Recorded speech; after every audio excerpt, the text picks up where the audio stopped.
Hello বন্ধুরা, আমি সুমন।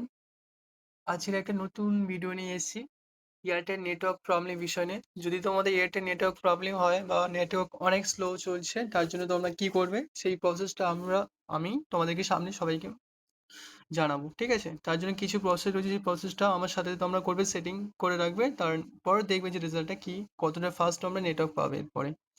প্রথমত তোমরা কি করবে? উপরে সেটিং যাবে। ক্লিক করার পর নেটওয়ার্ক যেটা রয়েছে মোবাইল নেটওয়ার্ক, সেখানে ক্লিক করবে। ক্লিক করার পর যে সিম ওয়ান, তোমাদের সিম ওয়ান আর সিম টু থাকবে। যে সিম নেটওয়ার্ক মানে এয়ারটেল সিম আছে, সেই সিমটি তোমরা সিলেক্ট করবে।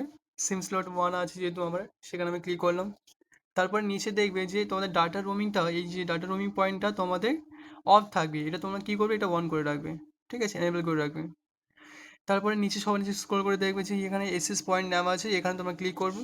ক্লিক করার পরে তোমরা একটা নতুন এপিএম তোমরা সেটিং করার জন্য তোমরা কি করবে? এখানে নিউ এপিএম বলে অপশন থাকবে তোমাদের উপরে, ফোনে হয়তো উপরে প্লাস বাটন থাকবে। নিউ এপিএম সেটিং করার জন্য তোমরা উপরে ক্লিক করবে। আমার এখানে যে নিউ এপিএম, এখানে আমি নিচে ক্লিক করলাম।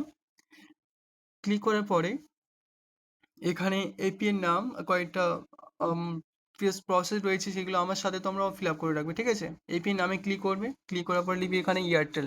যেহেতু তোমাদের এয়ারটেল সিম, তোমার নেটওয়ার্ক প্রবলেম হচ্ছে, সেই জন্য তুমি এয়ারটেল লিখে রাখবে। এয়ারটেল 5G নেটওয়ার্ক, জিটা ক্যাপিটাল লিখবে, এই নেটওয়ার্কে এনটা ক্যাপিটাল, এয়ারটেল 5G নেটওয়ার্ক।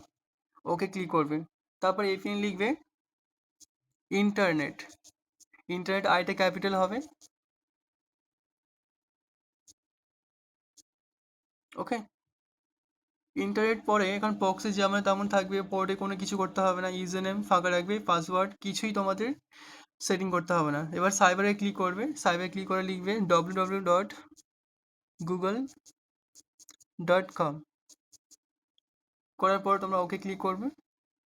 তারপরে এখানে এমএমসি প্রক্সি কিছু করতে হবে না। এমএমসি পোর্ট, এমএসএসি, এমএনসি যা আছে তেমনই থাকবে। এখানে তোমাদের সার্ভার যেমন নেটওয়ার্ক ওয়াইজ সেখানে তোমার সংখ্যা দেওয়া আছে, এখানে তোমাদের একটাও হাত দিতে হবে না। তারপর নিচে ক্লিক করে অথেন্টিকেশন টাইপ, এখানে ক্লিক করার পরে নিচে অনেকগুলো অপশন থাকবে, প্যাপ চ্যাপ। তোমার সবার লাস্টে যেটা রয়েছে প্যাপ আর চ্যাপ, এটা ক্লিক করবে। ক্লিক করার পরে এপিএন টাইপ। এবার এপিএন টাইপ এখানে ডিফল্ট লিখতে পারো, বা এপিএন টাইপ না লিখলেও হবে। এখানে আমি ডিফল্টই করছি। ওকে, তোমরা এখানে ডিফল্ট টাইপিং করে রাখবে। এবার এপিএন টাইপে পরে আছে এপিএন প্রোটোকল, এখানে ক্লিক করবে। সবার নিচে যে অপশন রয়েছে IPv4, IPv6, নিচে অপশনে ক্লিক করবে। আর এপিএন রোমিং প্রোটোকল এখানে ক্লিক করবে। সবার নিচে যে অপশন রয়েছে IPv4 এবং IPv6, ক্লিক করার পরে এখানে যে ভিআর এর যে অপশন রয়েছে এখানে ক্লিক করবে। এখানে যে প্রথমে আনস্পেসিফিকেড থাকবে, এটা আনটিক করবে। আনস্পেসিফাইডটা আনটিক করার পর নিচে যেগুলো অপশন আছে সেগুলো টিক মেরে রাখবে। এলটিই, এইচএসপিএফই, এইচএসপিএ, এইচএসইউপিএ, এইচএসডিপিএ, ইউএমটিএস, ইডিজিই, টোটালি যে কটা অপশন থাকবে সবগুলো টিক মারবে। জিপিআরএস, ইএইচআরপিডি, ইভিডিওভি, ইভিডিওএ, ইভিডিওও, 1xRTT, IS95E, টোটালি যেগুলো আছে সবগুলো তোমরা টিক মেরে ওকে করে দেবে। ঠিক আছে, এখানে আর কিছু করতে হবে না। সবকিছু সেটিং করার পরে তোমাদের নিচে অপশন থাকবে, উপরে টিক মেরে রাখবে সেভ করার জন্য। ঠিক আছে, নিউ এপিএন চেঞ্জিং ওকে করে রাখবে। করার পর আমাদের দেখো নতুন এপিএন এখানে সব মানে সেটিং হয়ে গেছে। এখানে যদি এয়ারটেল 5G নেটওয়ার্কটা ক্লিক করবে, করার পর তোমরা ফোনটাকে রিস্টার্ট মারবে।